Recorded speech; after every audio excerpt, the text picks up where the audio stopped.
8-9 โมงหมดบ่แต่ละมื้อบ่ซ้ำเราทั้งคนสองคนเนี่ยคนก็ปวดตัวร้อยมาประมาณ7 โมงนี่ก็สิหมดเนาะเคยเห็นห้านหนึงอยู่หลวงพระบางแต่เป็นห้านปิ้งเอ็นก็7 โมงแล้วหมดคันกายนั่นก็เพราะนั้นห้านปิ้งเอ็นระเบิดไปแล้วก็ยังปานไหนเพราะว่าเขาเคยขายกันมีดีเออแสดงลูกค้ามาช่วงนี้แหละเนาะแม่ออกกันลื่นเนาะตอนนี้เลิกเวียกเลิกการแล้วก็มามื้อละ100ปลายโลซุมเจ้าอยู่ข้างๆกับอีหยังก่อสร้างน้ำหนักเนาะด้านน้ำหนักนี่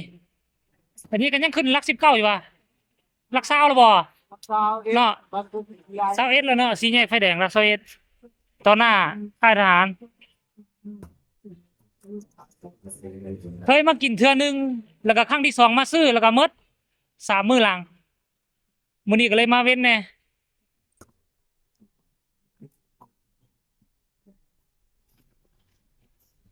ที่บ้านทุกวันปันเขา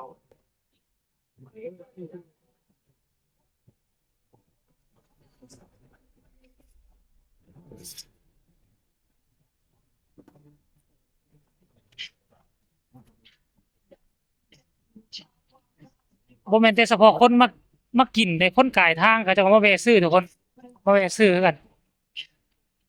มื้อละ100ปลายโลประมาณ7 โมงหมด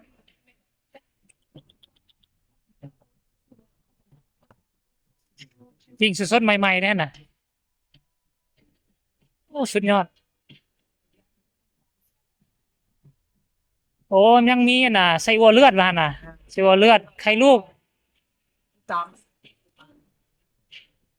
โอ้ำมามี4-5อย่างถือว่าเต็งหนึ่งห้านนี่อยู่เขตบริเวณหลัก19หลัก21หลัก21เนี่ยทุกคนอันนี้เป็นค่ายรถตั้งใหญ่ไปหั้นกับไฟแดงหลัก21ปั๊มปตทก่อนฮอบปั๊มปตทคันลูกในเมืองมาก็อยู่บนขวามือ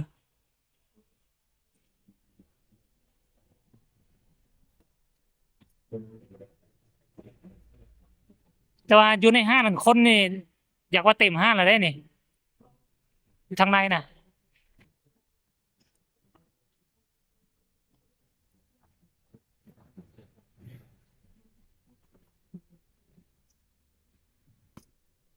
โอ้ห้างคนหลายแล้วห้างน่ะอันนี้รถจักรจอดซ้ำนี่ซื้อได้แต่ยังมีรถยกรถใหญ่เขาเจ้าตึงพุ่นน่ะห้างก็สิยังวางประมาณ3-4โต๊ะบ่เออเอารอท่าแป๊บหนึงครับ